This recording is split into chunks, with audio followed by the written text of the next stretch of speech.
ma'am? A little worm ate the bush. Ayun, yung isang maliit na bulate, kinain yung bush. And the bush died. And the bush died. Namatay yung halaman. And the sun came down on his head.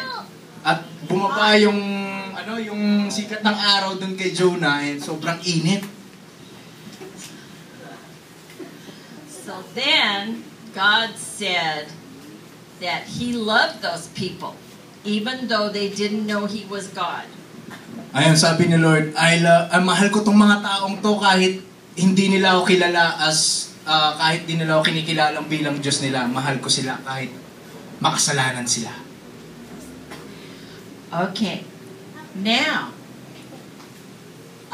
700 years later, at pagkatapos ng 700 taon, Jesus came because He loved the people.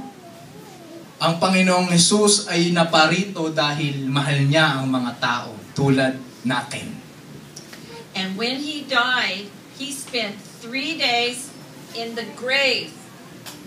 Ayan, nung namatay siya, nag-spend siya ng 3 days sa libingan, dun sa libingan. Just like Jonah did in the whale. He stayed 3 days in the belly of the whale. Tulad ng ginawa ni Jonah, nung nasa tiyan siya ng balyena, 3 days din si Jonah doon. So, ganun din si Lord, 3 days doon sa sa libingan. Then He rose from the dead. At siya ay muling nabuhay mula sa pagkamatay hanggang sa pagkabuhay. And He said, salvation is of the Lord. And sinabi niya, ang kaligtasan ay nasa Panginoon. He said, salvation is for anyone who believes. Sabi ni Lord, ang kaligtasan ay para sa lahat. Kung sino man yung naniniwala na kaya siyang iligtas ng Panginoon, ay para sa kanya yon. Jonah came and he was angry.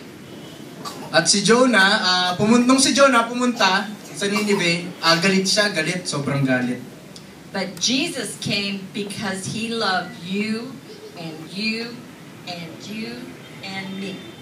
At ang Panginoong Hesus, pumunta siya dito, hindi siya galit dahil mahal niya tayo, ikaw, ako.